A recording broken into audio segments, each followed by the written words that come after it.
You know that feeling? When you've done all the things you thought you were supposed to do, Mm-hmm.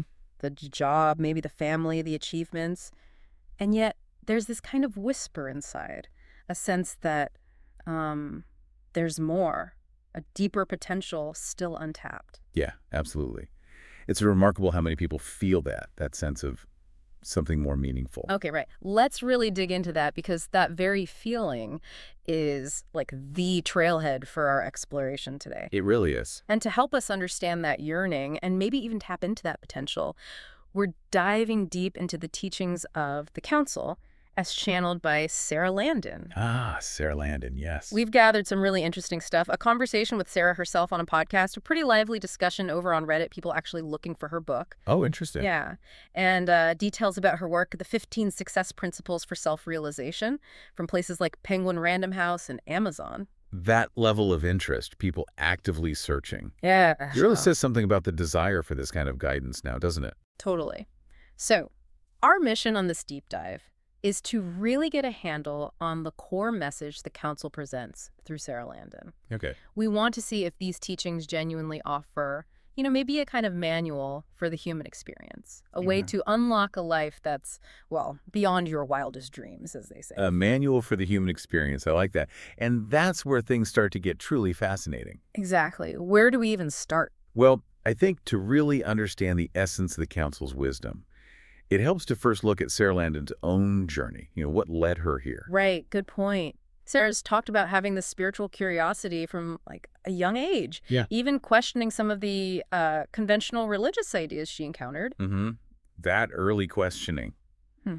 it often points to someone seeking deeper answers, doesn't it? Beyond the surface level. Yeah, it wasn't just childhood wonder. It sounds like a real persistent quest. Definitely. And interestingly, she then found, quite a bit of success in the corporate world. Like, by external standards, she was doing great. Right. Checked all the boxes. Exactly.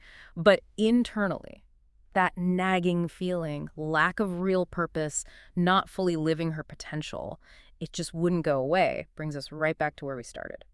It really underscores that crucial point, doesn't it?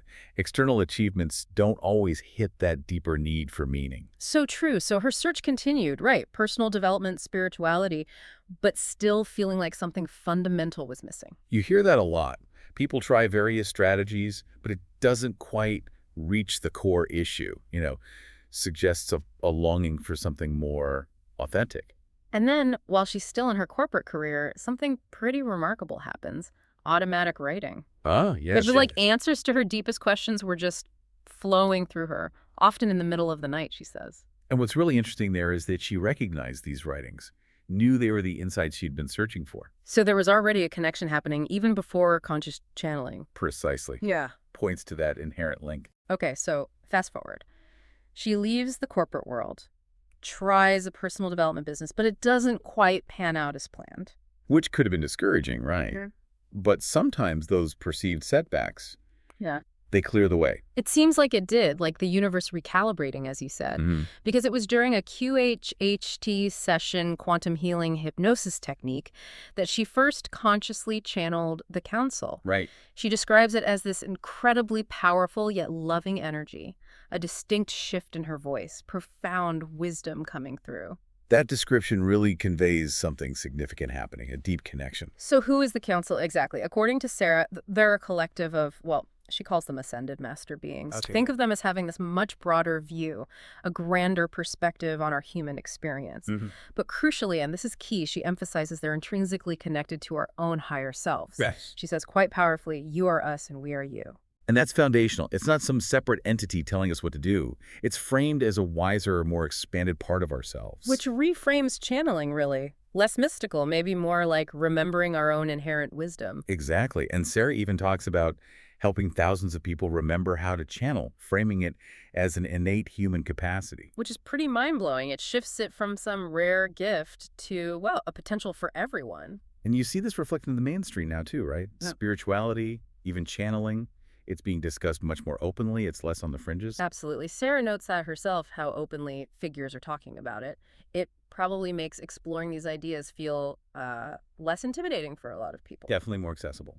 Okay, so with that understanding of Sarah's journey, let's get into some of the core ideas the council Right. shares. A really central concept is self-realization, Self-realization, okay? which the council describes as basically integrating all parts of ourselves, our divine nature, our soul, our human experience, all of it. So it's not about becoming someone different. Oh, exactly. It's about fully recognizing and embracing who you already are in all your complexity. And they say something really powerful. You are everything you wish to be already. Wow. Okay, that hits differently, doesn't it? Especially if you feel like you're constantly striving. It's revolutionary for many. Suggests this inherent completeness is already there, inside you. The council also talks a lot about the power of our focus, right? And the meaning we assign to The things. immense power, our interpretation, our perspective. Yeah. That's what holds the creative juice, so to speak. It shapes our reality. Which aligns with a lot of other fields too, psychology, philosophy. Absolutely. Our beliefs filter our experience. Another huge one is resistance. The council says when you're resisting anything, you're resisting everything. Think about that. It's like any area where you're pushing against what is, it creates this blockage. It affects the whole system. The analogy you used earlier, foot on the brake, foot on the gas. Exactly that. Creates friction, stops momentum, not just in that one area, but kind of everywhere. Okay. And they also stress moving towards your truth, right? Your purpose. When you align with what truly resonates, your inner truth, they say you naturally attract what you need. Connections, resources, it flows. Living in that state of flow, listening to your inner guidance. Right. And the universe seems to support that path. They offer this formula for creation too.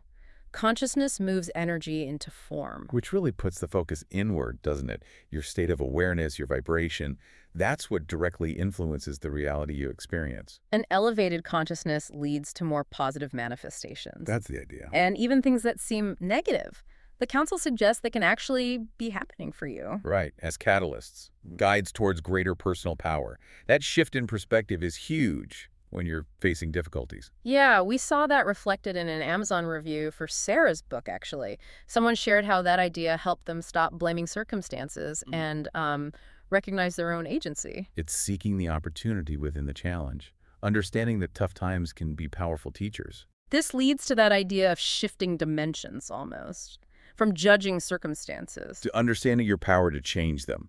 That's what they call the fourth dimension of transformation. And the ultimate goal. Is evolving towards a state of pure love and being.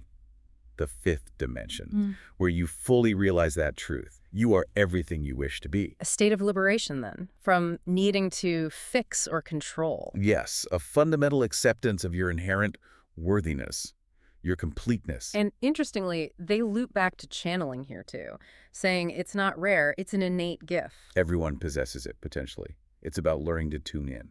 Focused intention. Which, again, makes it feel much more accessible. Like receiving higher guidance isn't just for a select few. It's presented as a potential avenue for wisdom for all of us. And to help with that, to stay in a higher state, they talk about following the energy, staying in the flow. Right. Don't push or force. That just creates more resistance. It's about aligning, paying attention to intuition, taking inspired action. Less micromanaging outcomes. Yeah, exactly. And judgment, especially self-judgment. That's a big source of resistance, according to them. Huge. That inner critic really blocks the flow.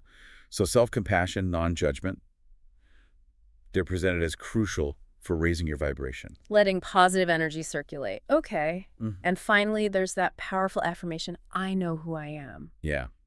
They offer that as a fundamental tool for peace, joy, well-being.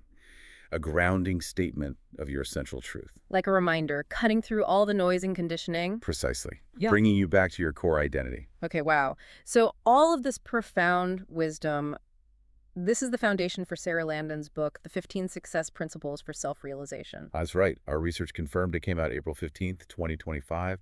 Available in the usual formats, paperback, ebook, audiobook. And the book is designed to make these council teachings more accessible, practical. Exactly. It includes Sarah's own insights, practical guidance on how to actually live this wisdom day to day, not just to understand it intellectually. It's structured around 15 key steps, covering things like expanding perspective, being your own creator, understanding yourself as source energy. And importantly, it weaves in channeled messages directly from the council throughout, so you get that direct connection too. The reviews we saw, like on Amazon, really seemed to highlight its clarity and how empowering it felt. Yeah, people mentioned taking complex ideas and making them feel relatable, actionable. One person called it a life-changing roadmap to inner power. High praise. And that Reddit thread we found with someone actively searching for her books, it shows there's a real hunger for this. Absolutely. That someone would go to lengths to find it speaks volumes about the perceived value, the impact people feel it has. So let's bring this back home for you, the listener. That initial feeling we mentioned, something missing even after achieving things. Mhm. The Council's teachings, via Sara Landon, suggest maybe what you're truly seeking isn't out there. It's not something external to get. It's more about a deeper recognition of your own inherent worthiness, your untapped potential, which is already inside you. These principles offer a framework for understanding that you are already whole, complete. It's about remembering, not striving. Remembering your true nature. And the potential for those aha moments here, Hmm. it feels really significant, like realizing your focus is shaping your reality. Or that resistance is holding you back. Yeah. That you have the power to consciously shift your experience. That can change everything. Yeah, like one of the principles in her book, Being Your Own Creator, it directly tackles how your attention shapes outcomes. And the practical tools, like that affirmation, I know who I am, they give you tangible ways to anchor yourself, to navigate daily life with more peace, more clarity. Remember the foot on the brake and gas? Yeah. The council's wisdom is like an encouragement to gently lift that brake.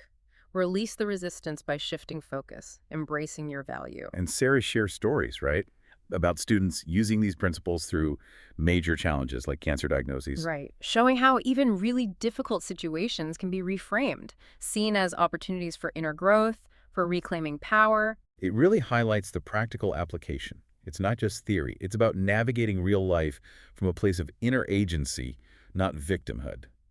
Okay, so wrapping up our deep dive, key takeaways. You are fundamentally everything you wish to be. Already. Your focus has incredible creative power. Use it wisely. Resistance. Resistance in one area creates obstacles everywhere. Be aware of it. And connecting with that inner wisdom, that aspect of the counsel within you, that's the key to self-realization, to living fully. These principles really do seem to offer a path towards a life that feels, well, more aligned, more fulfilling. Deeply resonant with your soul's purpose. Okay, and now for that final thought, something to really let sink in. Consider this. What areas in your life might you be resisting right now? Just notice them. And what could shift if you consciously redirected your focus, if you truly embraced your inherent worthiness? If you fully acknowledged who you are, right at your core, what would it feel like to truly live from that place, from that knowing? It's an invitation, really, to explore the possibility that the life you envision isn't something you chase. But something you remember and allow. Exactly. Allow into your experience. We definitely encourage you to explore Sara Landon's work more if this resonates, especially her book, The 15 Success Principles for Self-Realization. There's clearly a lot more depth there. Absolutely. A wealth of wisdom. And just remember, this journey of self-discovery, self-realization, it's personal. Be patient. Be kind to yourself. Yeah, definitely. Ultimately, this deep dive is just a powerful reminder that within each of you listening, there's incredible potential, a brilliant inner spark. Just waiting to be fully ignited. You are far more magnificent than you probably realize right now.